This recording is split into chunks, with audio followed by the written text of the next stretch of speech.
Bullies think he is a weak loser, but he discovers a powerful artifact and becomes the strongest fighter to protect his girlfriend. Wang is an average college student in China with a crush on his childhood friend, who is also the most popular of the class, though he has been hiding his feelings for years now. When his crush Yao reveals that she likes him too during a truth and dare game, Wang feels like the luckiest man on the planet. However, his luck takes a turn for the worse when another guy who simps for Yao learns about this, and he immediately comes to teach Wang a lesson. The gangster named Jun makes his goons pummel Wang, telling him that he is not worth Yao.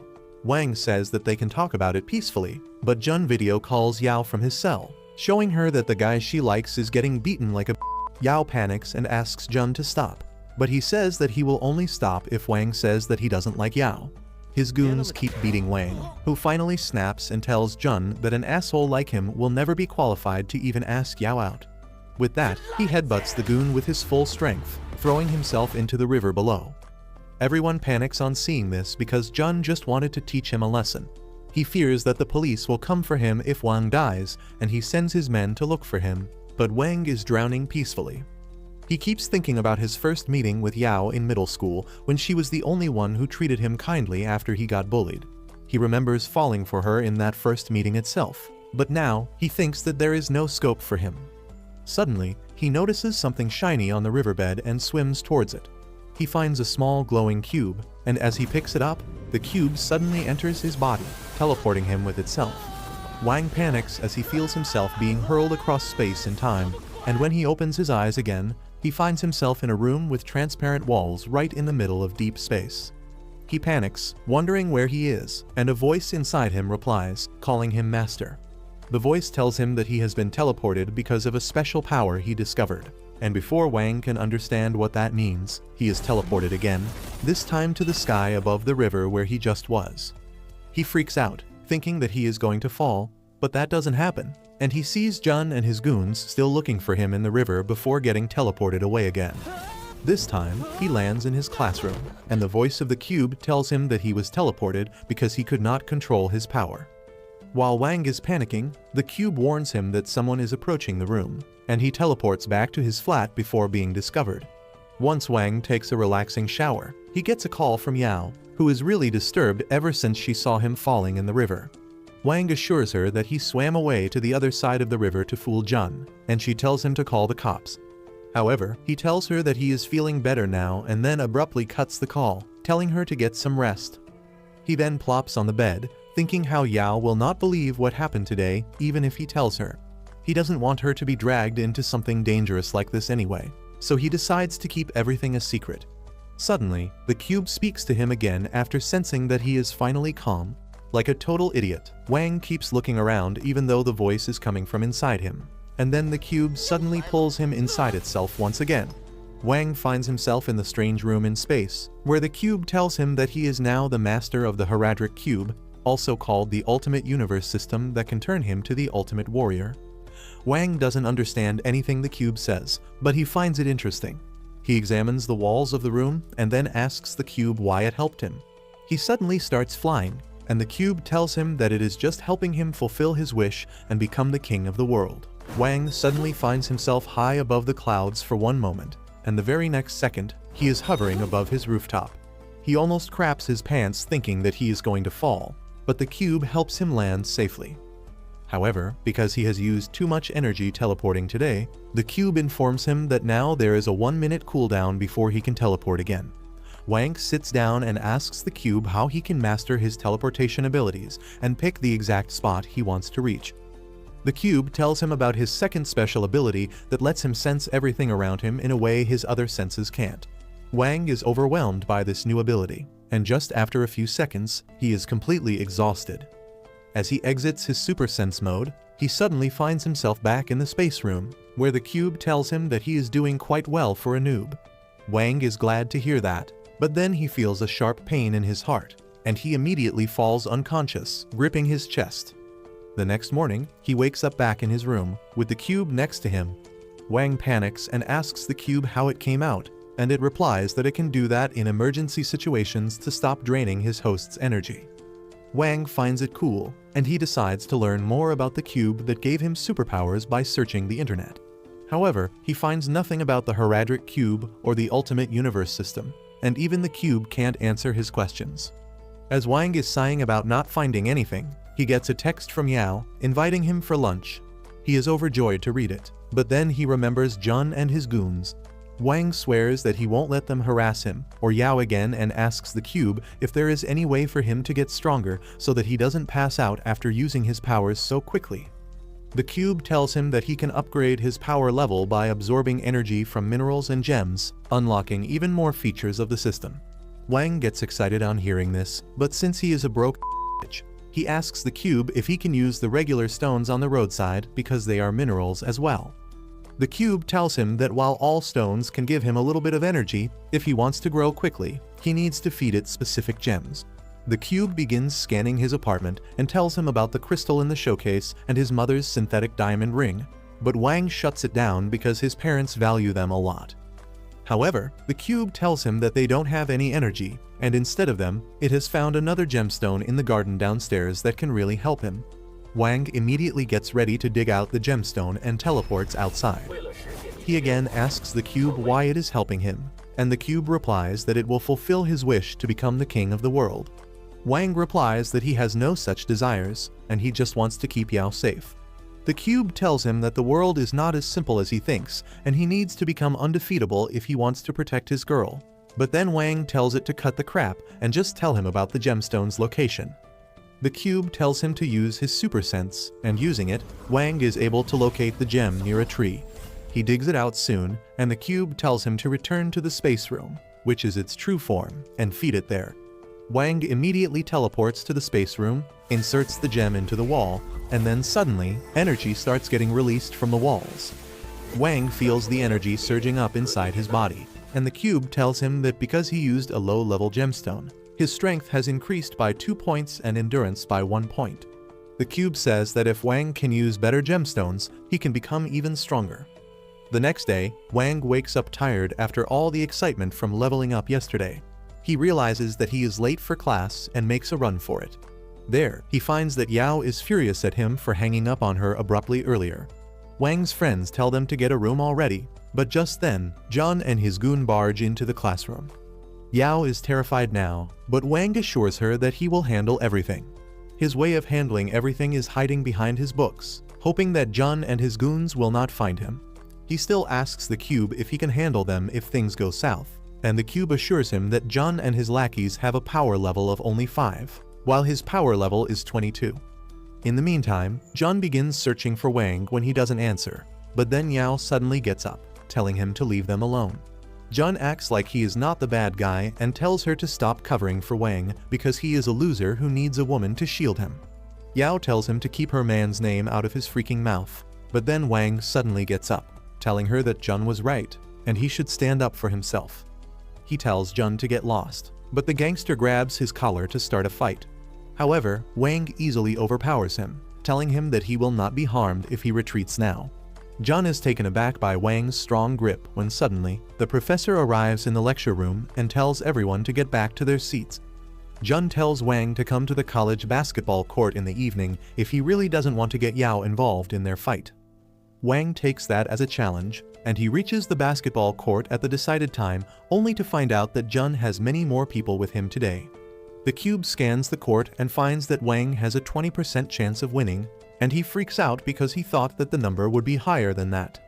John orders his men to close the doors and then tells Wang that he will forgive him if he apologizes for yesterday and then promises never to see Yao again. Wang just scoffs, saying that he never expected a renowned gangster to be such a coward that he would need a whole soccer team to fight one guy. John gets pissed because Wang is playing mind games, but he also knows that if he backs down, he will lose the respect his lackeys have for him. Luckily, the best brawler in his gang steps up to give Wang the one-on-one he wants. Wang asks the cube about his stats and finds that his power level is 10. Wang thinks it will be easy, but he still decides to be cautious as he takes his stance. The bald guy picks up a basketball and yeets it at Wang with full strength and then immediately launches a flurry of punches. However, Wang dodges everything, and Baldy soon gets exhausted. He still keeps charging ahead as his friends encourage him, but then Wang grabs his leg and knocks him out with a solid jab to his jaw. After Wang throws him away, he turns to Jun and the rest of his gang, who are still in denial about their best brawler losing.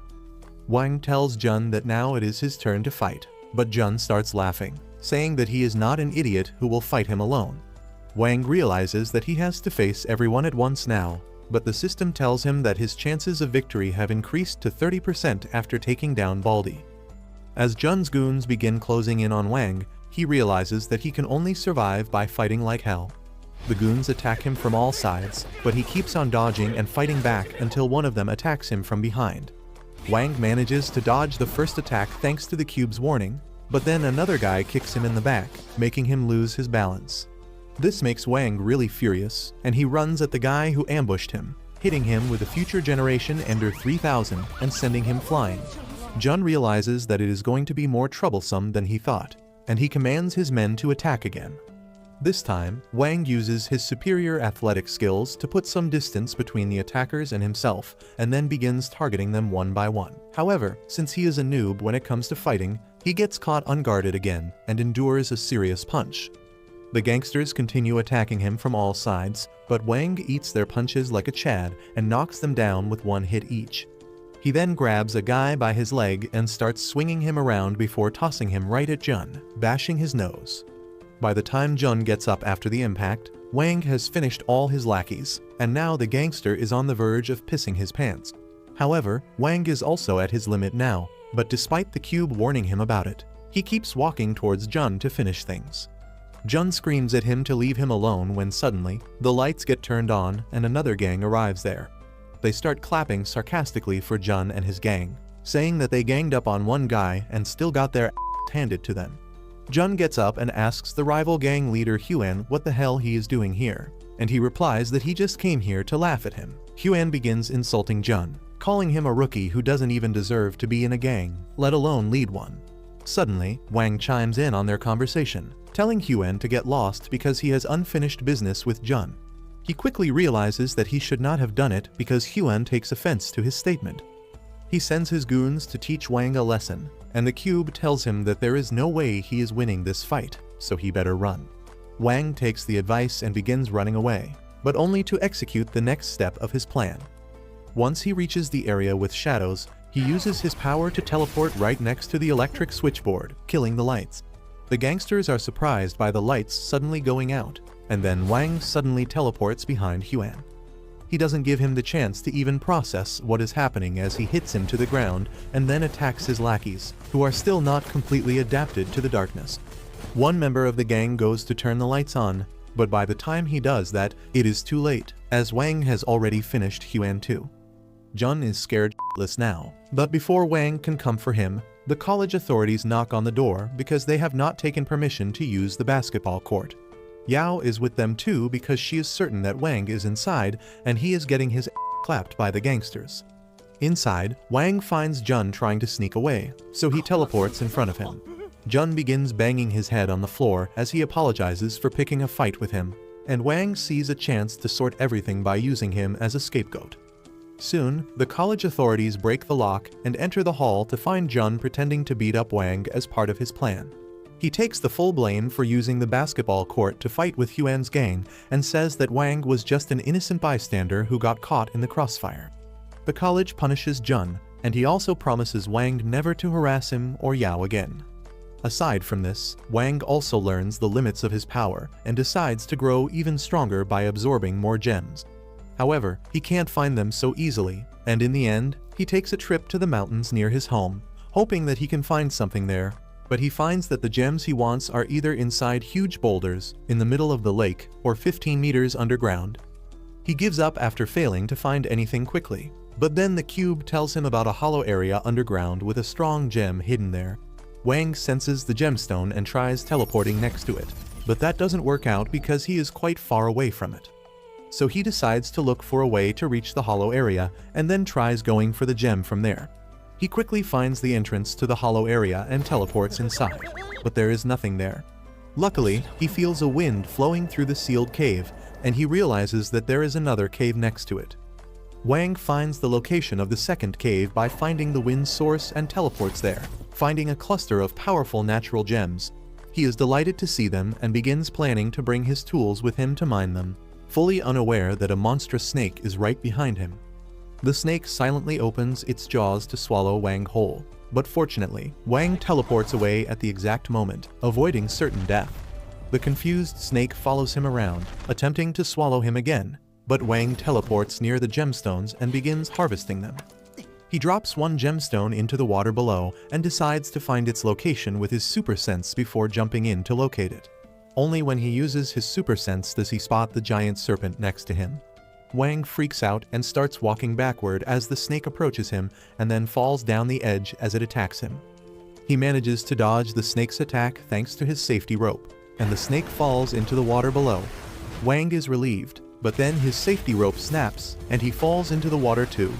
The snake tries to eat him again, and even though Wang uses his shovel as a weapon to fight back, he can't avoid getting strangled by the giant monster. He tries to teleport away, but the cube tells him that right now, he will carry the snake along with him no matter where he teleports, and he can't carry him into the space room because it is beyond his abilities right now.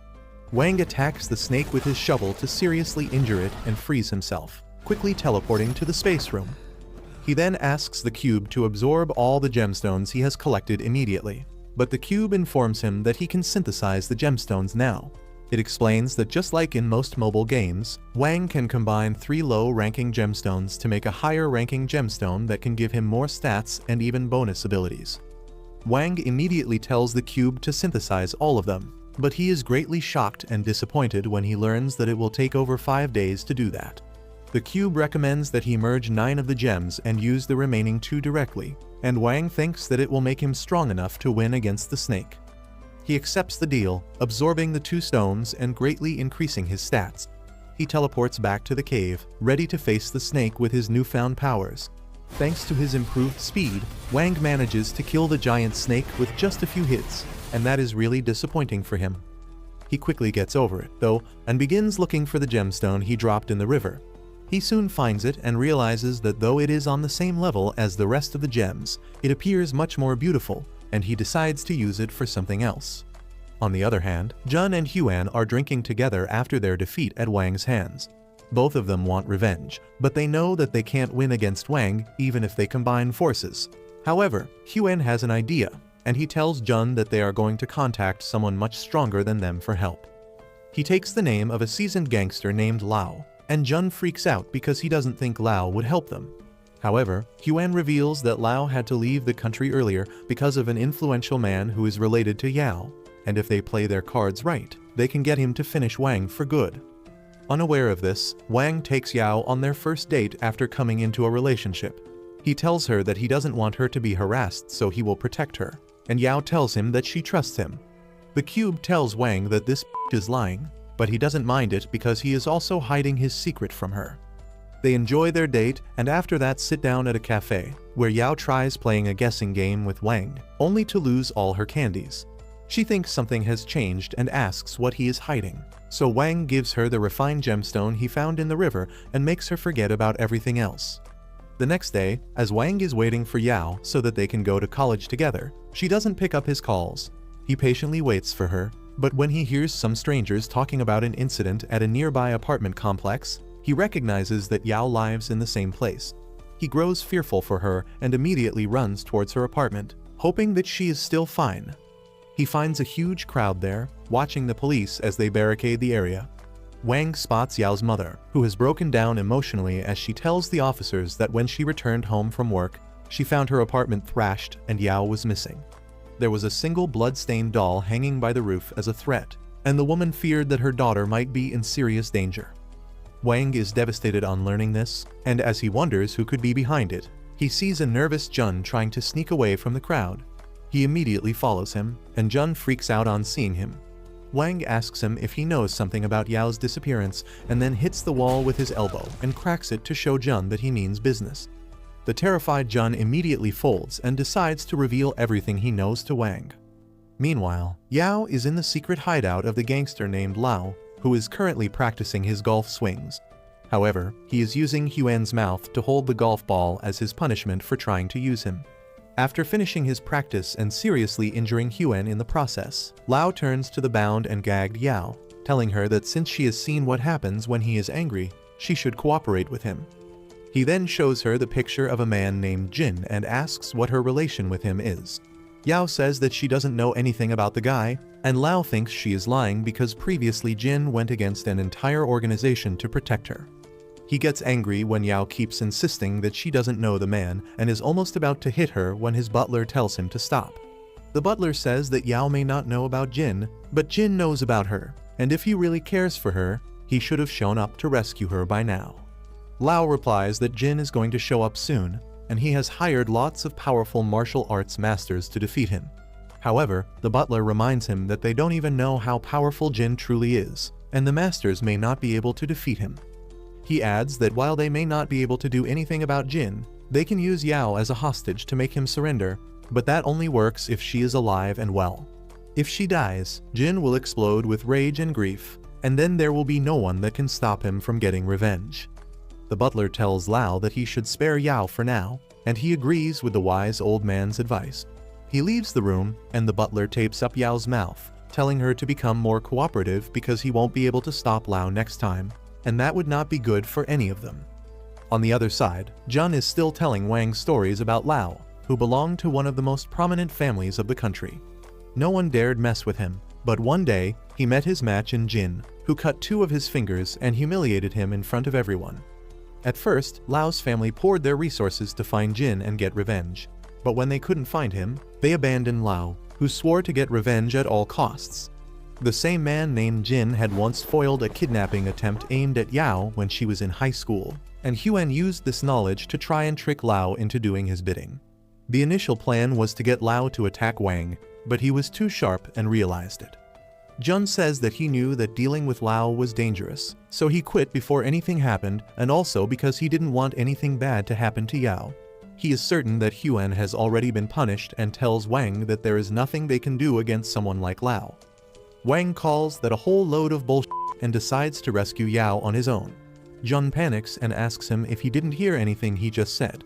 Wang tells him that he can't be scared of anyone because he promised Yao he would protect her. He accepts that Jun has atoned for his past sins by telling him all the information about Lao and asks him to call the cops to take care of the formalities after he is done with the rescue mission. Wang soon reaches the building where Yao is being held, following the energy signal of the gemstone he gave her. Inside the building, Lao asks his butler if he really thinks that they won't be able to defeat Jin even with so many strong martial masters. The butler is not sure about victory, but he is confident that Jin won't leave the place unharmed. Suddenly, one of the martial masters mocks the old man, saying that he is not here to harm Jin, but to kill him because he has an old score to settle with him. Lao smirks at the man's arrogance because this is exactly what he needs to fight against his greatest enemy.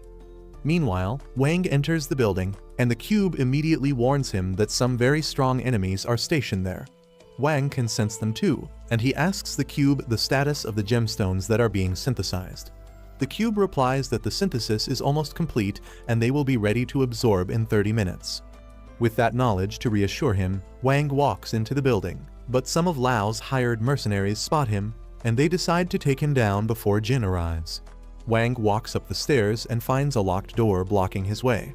He begins warming up to break the lock when suddenly, a huge, jacked man walks up to him and tells him that he shouldn't bother trying because the lock has a special protective spell cast on it. The cube quickly analyzes the man's strength and tells Wang that his power level is 52, while his own power level is 50. Wang realizes that he won't be able to win against a more powerful and more experienced fighter, but he still acts like he doesn't know it. He demands the man give him the key because his girlfriend is upstairs, and the gym bro just laughs, telling him not to get so hasty. He says that he has orders to kill anyone who tries to go upstairs, but when Wang keeps repeating his lines like a parrot, he tells him to follow him.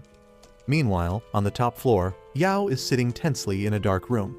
Lao enters the room with a menacing smile on his face and tells her that she must be getting bored alone, so he arranged a special TV program for her. He turns on the TV, which shows a live clip of Wang facing the gym bro, and Yao panics, fearing that her boyfriend is going to get killed before her. Downstairs, the gym bro tells Wang that they have enough space to move around now and asks him to show what he has got. He starts the fight by throwing a slow punch at Wang, who jumps out of its way and lands a kick to his face. Wang decides to not use teleportation so early on because he will need it later. He keeps on blocking Gym Bro's attacks while trying to hit him, but then the guy grabs his arm and slams him to the ground. Wang avoids getting stomped on, but the Gym Bro launches another round of ruthless attacks at him. He praises Wang, saying that he is strong even though he is just an amateur, and then lands a solid hit on his gut, saying that he still can't win against a seasoned fighter from the underground arena. Wang realizes that he needs to use his brain more than his fists in order to win, and he quickly comes up with a plan. As the brawler charges at him, he blocks his attacks, and then uses his momentum against him to land a powerful kick. Wang then proceeds to taunt him, and the Gym Bro angrily charges at him, smashing concrete with his powerful punches. He tells Wang that he hits like a but then Wang suddenly says, "Parry this, you filthy casual," as he summons a hammer out of his space room and hits Gym Bro in the head with it. The big guy is knocked out just by one hit, dropping the key to the gate. Wang is proud of his dirty little trick, and he uses the key to get past the gate. He runs upstairs to reach Yao quickly, but then the cube alerts him about an incoming attack. Thanks to that, Wang avoids a knife thrown at him, but then a man appears behind him and kicks him down. Wang somehow clings to the stairs, and the knife slinger comes there to tell him that he is really weak, and someone like him could not have defeated their boxer on the first floor. He points his knife at Wang, but then sees some potential in him, so he decides not to kill him immediately. He tells him to meet him upstairs and leaves, and Wang angrily chases after him. However, the man is not there anymore, and the cube informs Wang that his power level was 75. Wang freaks out because the punk didn't even seem that strong, and he chases after him, swearing that he will take him down. He comes to another empty room, where the assassin is lying in wait for him. He keeps watching Wang intently and then suddenly launches a surprise attack. Wang dodges it somehow, but the assassin keeps pushing him back with his swift knife attacks. Suddenly, he throws his knife at Wang and misses, but then he uses his supernatural abilities to call the knife back towards him. Wang dodges that too and lands a couple of kicks on him, surprising the assassin. Wang yawns, pretending that he is not even an interesting opponent, and this pisses the assassin off. He suddenly vanishes from the room, hiding in the shadows again. He is certain that Wang can't beat him because ever since he was young, he was trained to be an assassin in dark and dangerous conditions. Because of that, he has literally turned into a bat and can locate his target just by their sound. He thinks that Wang can't do anything if he can't see him coming, unaware that he has a super sensibility as well. The assassin sneaks behind him to attack him, only to get bitch slapped because Wang totally saw him coming. Frustrated by this, he decides to use his speed to his advantage instead, but that is not hard for Wang to read, and he summons a baseball bat to hit home runs on both of the assassin's balls at once, defeating him. Wang then reaches the next floor, where he finds an old man waiting for him.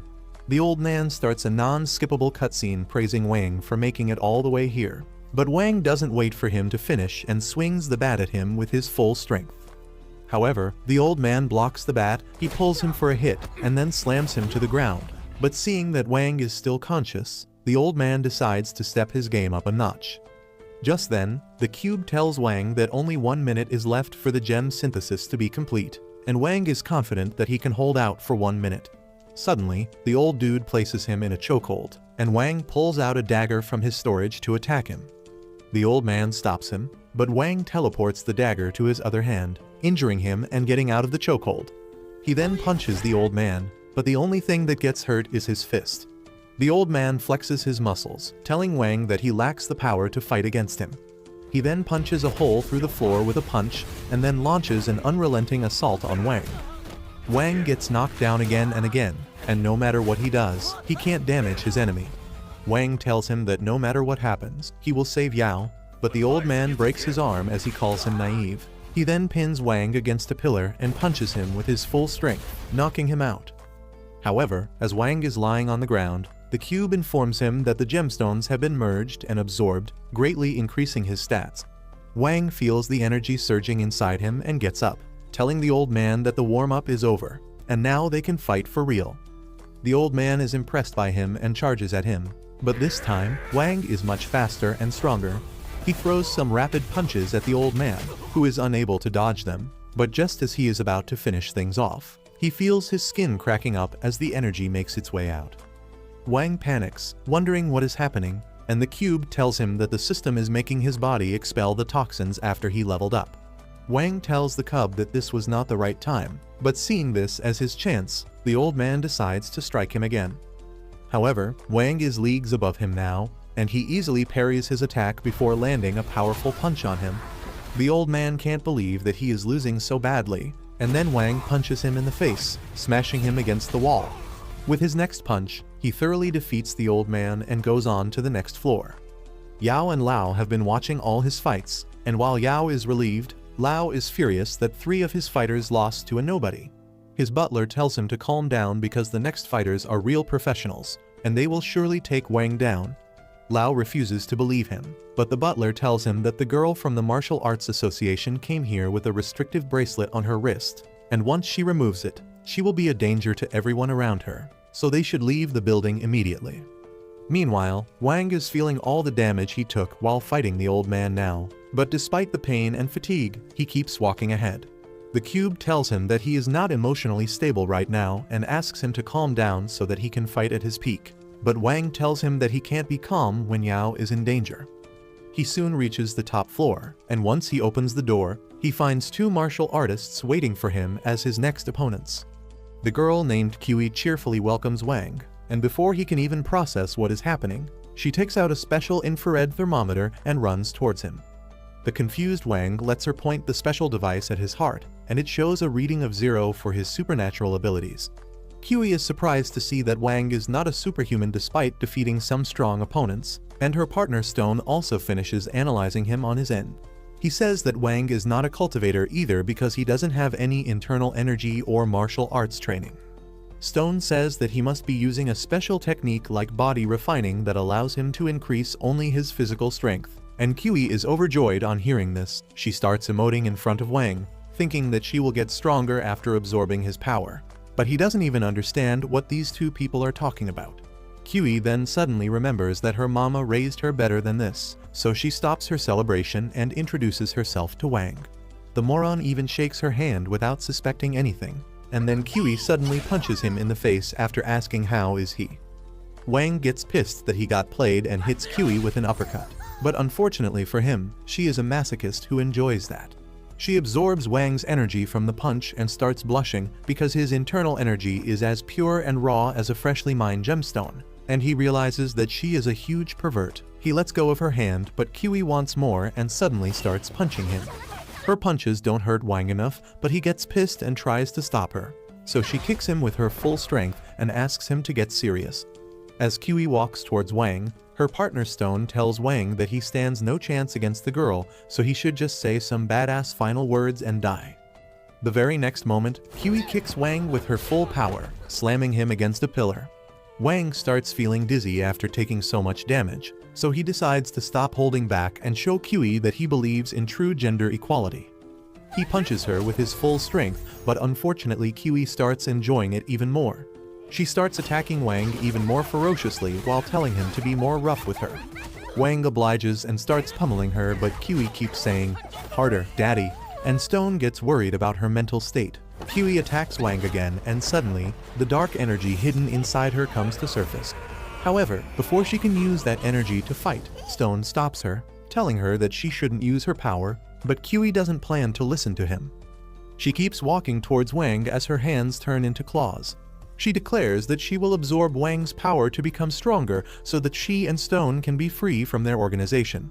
She goes feral with that and attacks Wang, tearing through his skin with her sharp claws. As Wang regains his balance after the first attack, Qi pounces on him from behind and licks his blood. He manages to push her back and then summons a metal pole to fight against her. But Qi has grown stronger after drinking his blood, and she pushes him into the wall behind. Wang realizes that he is at a disadvantage right now and decides to put his full focus on the fight, but just as he gets up, Qi charges at him again, almost slashing his throat with her sharp claws. Wang waits for her to dash at him again to launch his counter, but she dodges his kick and then jumps on him from the top, releasing her hidden energy again. Wang somehow dodges her attack and then tries hitting her with the pole, but Qi is much faster now. She easily dodges his attack and moves behind him to suck his blood and his power.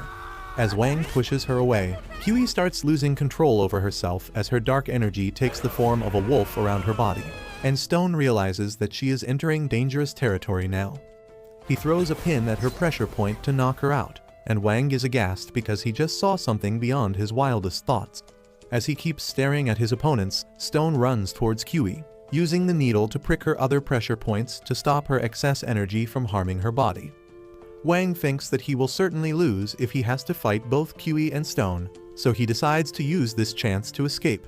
However, Stone notices him sneaking out and sends a wind blast in his direction, pushing him back.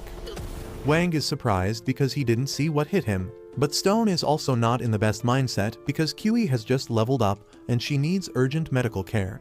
He decides to finish the fight quickly and throws a wind blade at Wang, but the cube alerts him about its direction and Wang is able to dodge it. Stone is shocked that Wang could dodge his invisible attack, and he grows more conscious about the fight when suddenly Kiwi starts groaning in pain. Stone immediately abandons the fight as he goes to stabilize his partner and then tells Wang to go on ahead and save his girl. Wang is surprised by this sudden change of heart and asks Stone if he admits defeat, telling him that he better not launch a sneak attack on his back later. Stone gets pissed at this because he can't fight while Kiwi is in this condition. But he can't also admit defeat because then his organization will not spare him. Wang realizes this too, and he decides to use this situation to press Stone into a corner so that he doesn't come back for him. He says that since Stone is not willing to admit defeat, their fight is still not over. Realizing that he can't convince Wang to leave so easily, Stone decides to pull out the million coin, the symbol of his organization, and make a blood oath on it to not attack Wang from behind. He says that a blood oath is the greatest promise a cultivator can make, and then declares that he will turn to dust if he breaks his truce with Wang. Wang records the entire trick on his phone and then receives the coin from Stone, saying that he trusts a man of his integrity. He then decides to rub the big fat L in Stone's face, telling him to behave himself the next time, and the martial artist somehow stays calm in front of this immature asshole taunting him.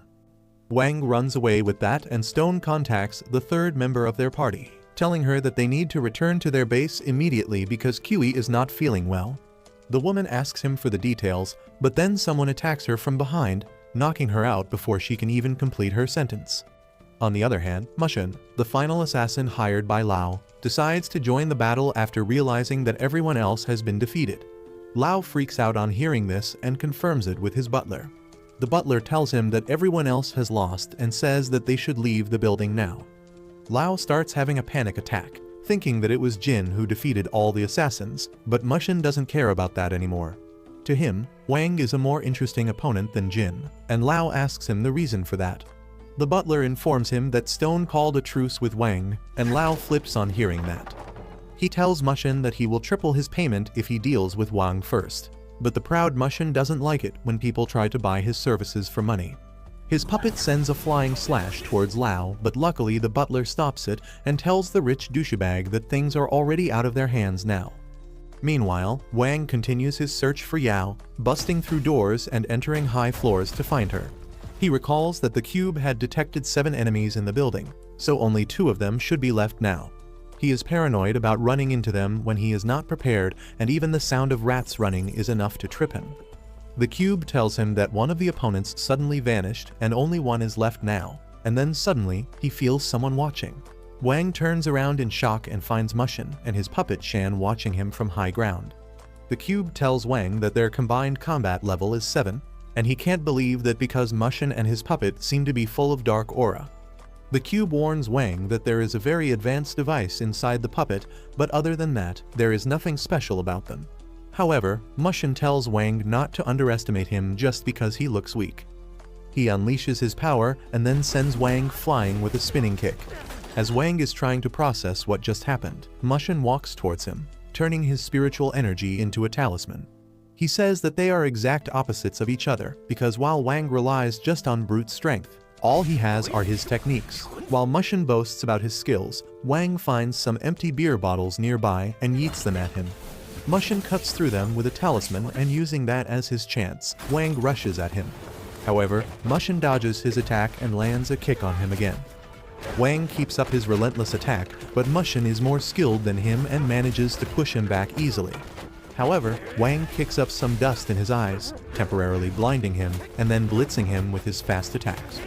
Mushin somehow survives the flurry of attacks as a small glistening bottle drops from his shirt.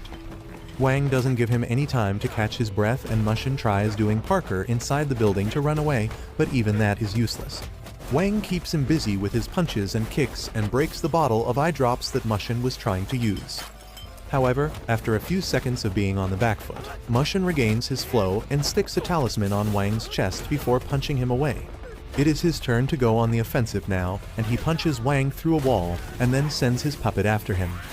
Wang is taken aback by the puppet that moves as fast as the Flash and then bombards him with spirit energy bullets. Wang takes some hits from the spirit Gatling gun, but he quickly controls the situation by dodging and parrying the bullets.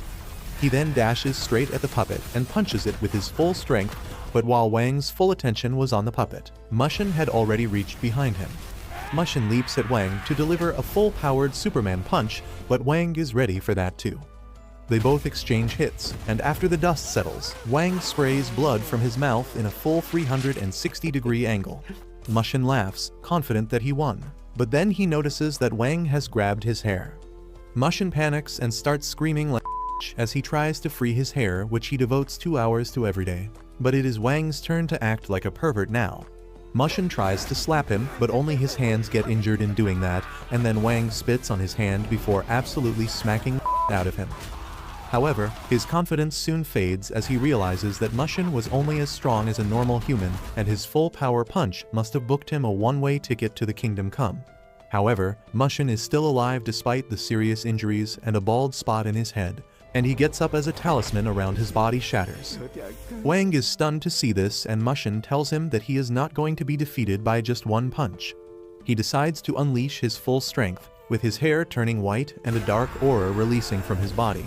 Wang doesn't even get the time to process what is happening as Mushin dashes towards him at great speed and absolutely blitzes him with his moves.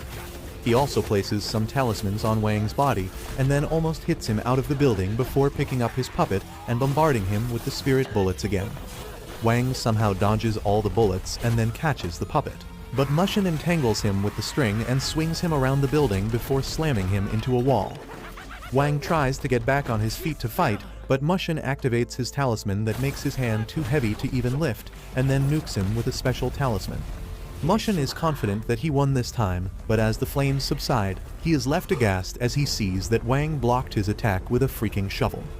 Mushin decides to go all out and sends his puppet to deliver a disastrous attack, but Wang is ready for it this time. He channels all his energy into his body and then uses the teleportation skill at the right time to hit the puppet with the shovel, destroying it. Mushin can't believe his eyes, but then Wang grabs the string he was using to control the puppet. Mushin thinks that he can win because Wang is being held back by his weight increasing talismans, but he couldn't be more wrong. Wang pulls him towards himself and then begins playing paddleball with him. He then hits Mushin with his full power, causing the spiritual string holding them together breaks, and Mushin hits the wall so hard that he returns to his normal form and loses consciousness. The talismans on Wang's hand vanish as the fight ends, and then he tries stumbling his way towards Yao, but that proves too hard for him and he almost loses consciousness. However, he suddenly hears a beeping sound coming from the puppet, and then Mushin suddenly jumps out of the building using a talisman to float in the air. He tells Wang that it doesn't matter that he won, because he is going to die in the end anyway. He activates the bomb inside the puppet, telling Wang to die, but absolutely nothing happens because Wang put the puppet in the space room. Mushin panics as he tries detonating the bomb again and again, but then Wang jumps out of the building, riding a wheelbarrow. Wang jumps towards him to finish things between them, but Mushin throws some explosive talismans towards him instead. Wang gets blown away by the explosions and barely hangs onto a crane to save his life, and then Mushin uses his talismans to control the falling debris. He hits Wang with them and then sends more bomb talismans to nuke him, but Wang uses the explosion to thrust him towards Mushin with full speed. Mushin counterattacks by disabling his control over the stones and making them fall on Wang, and then hits him with another round of explosions, dealing serious damage to him. Wang feels like he is blacking out, but then he dreams of Yao and gets a sudden burst of energy. He turns his burning fists into a weapon and begins pummeling the crap out of Mushin as they both fall to the ground. They hit the ground with enough force to leave a crater behind, but luckily, the cube pulls Wang inside the space room so that he doesn't die from the crash. He is then immediately ejected from the room, burnt and bleeding. He keeps mumbling Yao's name in his sleep when the unexpected rain suddenly wakes him up. He immediately starts looking for Yao, but before her, he finds a pile of Mushin's clothes on the ground while he has completely vanished. Wang doesn't care about him and returns to the building to find Yao. He first finds the small-time gangster Huan who got Lao involved in the matter, crying and whimpering in the corner. Wang furiously asks him about Yao, and he points towards a nearby room to save his life. Wang is relieved to see that Yao is not hurt at all, but when he unties her, she tells him that there is a bomb under her chair that will explode if she gets up. She tells him to save himself first, but Wang tells her that he has survived bigger bombs today. He pulls the bomb out from under the chair, but then suddenly, Lao locks the door with the two of them inside. He tells them that Mushin enchanted this room so that no one can teleport out of it, and laughs as he waits for Wang and Yao to be blown up. Wang receives confirmation from the cube that he can't teleport, but the cube also tells him the order in which he should cut the bomb's wire so that it doesn't immediately explode. Wang cuts the wires and then tosses the bomb into the space room, thinking that they will be safe now. Yao hugs him with tears in her eyes and Wang assures her that she is safe now. However, as the bomb countdown reaches 0 inside the space room, Wang suddenly goes blank, unable to move his body at all. Yao panics as she tries to get a response from him, but Wang takes some time to realize that the bomb also detonated the powerful gemstone inside the puppet, and that created a hole in the space room. He is terribly injured now, but Lao is frustrated because his bomb didn't work. He decides to take matters into his own hands and enters the room to shoot Yao, but before he can finish her off, his butler tells him that the guy called Jin is here and they should escape. Lao and his butler run away as Jin lands on the rooftop, using his powers to simply phase through the concrete. Meanwhile, the unconscious Yao falls on top of Wang, who gets up, wondering if there is enough time to take her to a hospital. Suddenly, Jin enters the room, telling him that hospitals can't save her, but he can. He teleports Yao away from Wang and then walks out of the building. Wang tells him to stop because he promised he will protect Yao, but Jin says that he can't even protect himself right now. He then jumps off the window, and as Wang stumbles to the window, screaming Yao's name, he sees a glimpse of Jin's domain expansion. Jin tells him that he doesn't know the first thing about Yao or the superhuman world, but he does, and he is going to finish what he started. If you liked this video, please consider subscribing and watch the video on your screen next.